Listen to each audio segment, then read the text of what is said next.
बचपन में हम सभी को एक कहानी सुनाई गई थी और उसमें हमें एक सीख मिली थी कि एकता में बहुत ताकत होती है। ये कहानी आप सभी लोगों ने अपने बचपन में सुनी होगी कि सबसे पहले एक लकड़ी दी गई और उस लकड़ी को तोड़ने को कहा गया और उसे बहुत ही आसानी से तोड़ भी लिया गया। लेकिन जब एक साथ बहुत सारी लकड़ियां दी गई तो बहुत ताकत और कोशिश करने के बावजूद भी उनको तोड़ना असंभव सा हो गया। इस कहानी से हमें यह सीख मिलती है कि हम किसी भी परिस्थिति में रहें, अगर एक साथ रहेंगे तो हम उस परिस्थिति से निश्चित तौर पर बाहर आ सकते हैं। और इस कहानी की जो मेन सीख है वो यही है कि एकता में बहुत ताकत होती है। नमस्कार दोस्तों, स्वागत है आपका हमारे चैनल अमेजिंग एजुकेशन न्यूज में। दोस्तों, जो कहानी मैंने अभी आपको सुनाई वो अनुदेशकों पे बिल्कुल फिट बैठती है। अनुदेशकों की भर्ती साल 2013 में हुई थी और अनुदेशकों की भर्ती अलग अलग विषय पे हुई थी, जैसे शारीरिक शिक्षा, कला शिक्षा, गृह विज्ञान और कंप्यूटर। अब ये अनुदेशक जितने भी विषयों से रखे गए थे उनकी अगर संख्या को आप एक कर ले तो अनुदेशकों की संख्या दिखाई देती है। अब आप इनको अलग अलग भागों में बांट दीजिए, यानी कि शारीरिक शिक्षा वाले अलग कर दीजिए, कला शिक्षा वाले अलग कर दीजिए, गृह विज्ञान वाले अलग और कंप्यूटर वाले अलग। तो सबकी संख्या कम हो जाएगी और अनुदेशक अगर अलग अलग इसी तरीके से होकर प्रयास करेंगे तो वो प्रयास कभी भी सफल भी नहीं होगा। मेरा कहने का मेन मतलब यही है कि आप लोगों ने साल 2013 से एक साथ रहकर हर एक चीज का सामना किया है, कठिन से कठिन वक्त भी निकाला है और अब भी आगे आने वाले टाइम में आप सभी को एक साथ ही रहकर चलना होगा। क्योंकि अगर आप एक साथ नहीं रहेंगे तो आपकी जो एकता की शक्ति है वो खत्म हो जाएगी, वो टूट जाएगी और आपको फिर बिखेरना और आसान हो जाएगा। इसलिए मेरी ये रिक्वेस्ट है कि चाहे वो शारीरिक शिक्षा के अनुदेशक हो, कला शिक्षा के अनुदेशक हो, कंप्यूटर के हो, व्यावसायिक शिक्षा के हो या किसी भी विषय के अनुदेशक हो, उन सभी को एक साथ सोचकर सिर्फ ये चलना चाहिए कि हम अनुदेशक हैं। अपने आगे से विषय का हटा दीजिए, आप विषय आप कौन सी विषय के हैं इस चीज को आप भूल जाइए और सिर्फ एक अनुदेशक के तौर पर अपनी समस्याओं का समाधान के लिए प्रयास कीजिए। असल में इतनी सब बात कहने की एक वजह यह है कि कल मैंने एक लेटर देखा था जिसमें शारीरिक शिक्षा के अनुदेशकों को पूर्णकालिक शिक्षा बनाने के संबंध में ज्ञापन सौंपे जाने की बात कही गई थी। इस शारीरिक शिक्षा केवल शारीरिक शिक्षा अनुदेशकों को पूर्णकालिक शिक्षक बनाने की बात से मुझे काफी बुरा लगा, क्योंकि अनुदेशक सिर्फ शारीरिक शिक्षा वाले ही नहीं है। अनुदेशक शब्द जो है वो सभी विषय के अनुदेशकों के लिए एक सिंगल वर्ड है, यानी कि आप सभी की जो एकता है वो अनुदेशक शब्द से ही डिफाइन होती है, उसके आगे लगी कैटेगरी से डिफाइन नहीं होती है कि आप शारीरिक शिक्षा के हैं, कला शिक्षा के हैं, गृह विज्ञान के हैं, किससे हैं। इसलिए अगर आप प्रयास करें तो एक साथ करें। मैं अभी आपको इस न्यूज को पूरी दिखाऊंगा, पूरी जानकारी दूंगा, लेकिन जैसा कि मैंने आपको बताया, मैं आपको जो 16 अगस्त यानी कि परसों वाले दिन अनुदेशक मानदेय 17,000 कोर्ट केस की सुनवाई का दिन था, उसकी डिटेल के बारे में भी बता देता हूं। देखिए, उस दिन सभी को उम्मीद थी कि अनुदेशक मानदेय 17,000 कोर्ट केस की सुनवाई होगी, लेकिन ऐसा कुछ हो नहीं पाया। जब वजह जानने की कोशिश करी गई तो वजह यह निकली कि कोर्ट में जो थी वो केस की संख्या काफी ज्यादा थी और केस की संख्या ज्यादा होने की वजह से अनुदेशक मानदेय 17,000 कोर्ट केस जो है वो टेकअप ही नहीं हो पाया। तो उस पर कोई सुनवाई होने का मतलब ही नहीं बनता है और फिर उस पर कोई फैसला आने का भी मतलब नहीं बनता है। फिलहाल इस पे मैं आपको यही बताऊंगा कि अभी जो अगली डेट है वो भी निश्चित नहीं हुई है। जब वो अगली डेट आ जाएगी उसकी अपडेट मैं आपको बता दूंगा। इस मामले में आपको निराश नहीं होना है और इस वीडियो में मैं इस बारे में ज्यादा बात करने भी नहीं वाला हूं।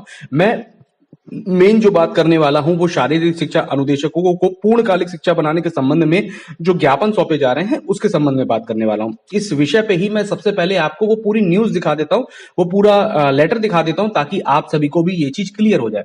देखिए, सेवा में माननीय मुख्यमंत्री उत्तर प्रदेश, विषय उच्च प्राथमिक विद्यालयों में कार्यरत अंशकालिक शारीरिक शिक्षा अनुदेशकों को पूर्णकालिक शिक्षक बनाने के संबंध में, यहाँ पे बिल्कुल साफ तौर पर लिखा है अंशकालिक शारीरिक शिक्षा अनुदेशकों को पूर्णकालिक शिक्षक बनाने के संबंध में, यानी कि केवल शारीरिक शिक्षा वाले जो अनुदेशक हैं उनको पूर्णकालिक शिक्षक बनाने के संबंध में इस ज्ञापन को सौंपने की बात कही गई थी। और यहीं से सारी कहानी शुरू होती है कि आपने केवल शारीरिक शिक्षा वालों की बात करी, कला शिक्षा, कंप्यूटर शिक्षा और दूसरे जो विषय वाले अनुदेशक हैं उन सभी ने भी साल 2013 से लगातार प्रयास किया है और बहुत अच्छी तरीके से प्रयास किया है। मैं ये कहता हूं कि अगर शारीरिक शिक्षा वालों को अलग से करके एक पूर्णकालिक शिक्षक बनाया जा रहा है तो इसमें हम सभी को खुशी मिलेगी, बहुत खुशी मिलेगी, बहुत अच्छी बात है, किसी का भी काम बनेगा, बहुत अच्छी बात है। लेकिन आपको सभी को लेकर चलना पड़ेगा अगर आप एक संगठन मान के चल रहे हैं। इसमें लिखा हुआ है, कृपया विषय के संदर्भ में राष्ट्रीय शिक्षा नीति 2020 के अध्याय 5 प्रसर 5 तथा अध्याय 15 के प्रसर 1 का संदर्भ ग्रहण करने का कष्ट करें। नई शिक्षा नीति में के आलोक में शिक्षकों की पर्याप्त संख्या सुनिश्चित कराने के विषय रूप में कला शिक्षा, व्यावसायिक शिक्षा और भाषाओं जैसे विषयों को एक स्कूल या स्कूल कॉम्प्लेक्स में भर्ती किया जा सकता है।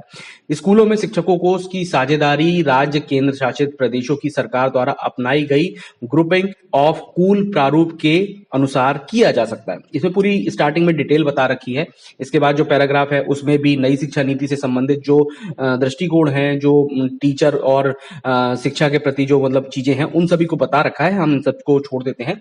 उसके बाद कुछ पॉइंट बता रखे हैं जो शारीरिक शिक्षा के जो टीचर हैं उनकी महत्वता जो होती है। हम सभी जानते हैं कि आज के टाइम में जो शारीरिक शिक्षा, खेल शिक्षा है, उसका बहुत ही महत्व है और इसी महत्व को देखते हुए ही शारीरिक शिक्षा अनुदेशकों की भर्ती भी हुई थी और इसके साथ में कला और कंप्यूटर सारे विषयों के अनुदेशकों की भर्ती हुई थी। और इसमें यही चीज बता रखी है कि शारीरिक, मानसिक, नैतिक विकास के रूप में इन चीजों को रक्षा करना, और ये सब चीजें हैं, ये सारे पॉइंट है, ये मेन चीज है। और इसके बाद देखिए छठा पॉइंट मैं आपको दिखाता हूं।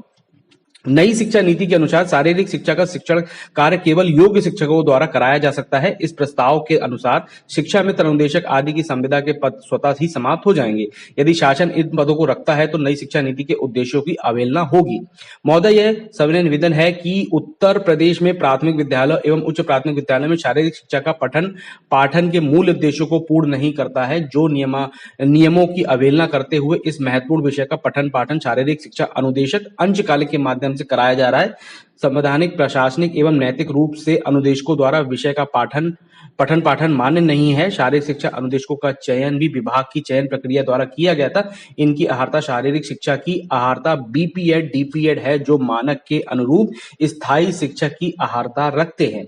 आपने इसमें जो भी बात कही है वो बिल्कुल सही है और मैं इसका पूर्णतः समर्थन करता हूं कि शारीरिक शिक्षा अनुदेशकों को जल्द से जल्द परमानेंट करके आपको उनको पूर्णकालिक शिक्षक बनाना चाहिए, क्योंकि आज के टाइम में शारीरिक शिक्षा और खेल स्वास्थ्य शिक्षा एक ऐसा विषय है जो बच्चों की शारीरिक, मानसिक और सभी चीजों का विकास करता है और उनको एक योग्य शिक्षक, एक योग्य जो मतलब आप जो है इनका एक योग्य भविष्य बनाने का भी कार्य जो है वो शारीरिक शिक्षा वाले अनुदेशक करते हैं। आपके द्वारा ज्ञापन सौंपा गया, ये भी एक बहुत अच्छी चीज है क्योंकि इस तरीके के कार्य भी बहुत जरूरी हैं। लेकिन मेन जो बात है वो मेन बात ये है कि इस ज्ञापन के जरिए आप अनुदेशकों की जो संख्या है उसको बांट रहे हैं। यानी कि अगर शारीरिक शिक्षा वाले केवल अपना ही चीज लेकर चलने लगेंगे तो कला शिक्षा वाले, कंप्यूटर शिक्षा वाले, गृह विज्ञान वाले अपने मन में किस तरीके की भावना लेके आएंगे। यानी कि आगे आने वाला कार्य जो एक स्तर पर अनुदेशकों के द्वारा किया जाएगा उसमें आपके बीच में एक डिवाइड वाला भावना जो है वो आ जाएगी। यानी कि सब लोग यही सोचेंगे कि भाई आप तो अपना लेके चल रहे हैं, हम अपना लेके चलें, कला वाले अपना लेके चले, हर कोई एक अपना अपना लेके चलेगा। यानी कि ये जो आपके द्वारा किया गया कार्य है वो सही नहीं है। आपको इस लेटर में शारीरिक शिक्षा वालों की विशेषता को बताना चाहिए, उनकी अहर्ता को भी बताना चाहिए और उनको योग्य शिक्षक बनाने के लिए भी बात को करना चाहिए था।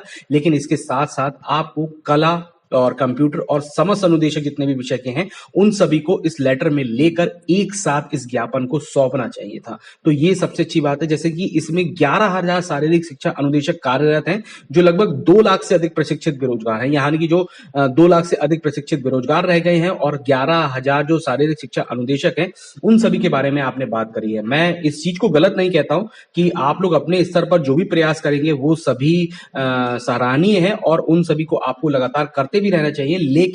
लेकिन आप सभी को जो एक रणनीति बन के चलाने वाला चीज है उसको कायम रखना चाहिए और अनुदेशकों को अलग अलग भागों में नहीं बांटना चाहिए। मैं फिर से आपको वही चीज याद दिलाऊंगा कि एक लकड़ी को तोड़ना बहुत आसान होता है, लेकिन बहुत सारी लकड़ियां जब हमारे हाथ में होती हैं तो हम बहुत कोशिश करने के बावजूद भी उनको तोड़ नहीं सकते हैं। इसलिए इन्हीं बातों को ध्यान में रखते हुए आपने इस ज्ञापन को दिया है। ये बहुत अच्छी बात है, बहुत सराहनीय बात है और मैं कहता हूं कि शारीरिक शिक्षा वाले बहुत जल्द से जल्द एक जो है परमानेंट टीचर के रूप में निकल के आए, क्योंकि हम सभी को बहुत खुशी मिलेगी इस चीज से। लेकिन मैं इसके साथ में यही कहूंगा कि आपको सभी अनुदेशकों को एक साथ भी लेकर चलना चाहिए। अगर आप मेरी बात से सहमत हैं तो प्लीज आप कमेंट में जरूर बताएं और अगर आपको मेरी बात बुरी लगी हो तो मैं इसके लिए आपसे तहे दिल से माफी मांगता हूं। लेकिन जो मेरे मन में बात थी मैंने इस वीडियो के माध्यम से आपको निश्चित तौर पर वही बताई है। अगर आपको वीडियो अच्छी लगी है तो प्लीज इसे लाइक शेयर जरूर करें और इस चैनल को भी सब्सक्राइब करके बेल आइकन जरूर दबा लें। धन्यवाद।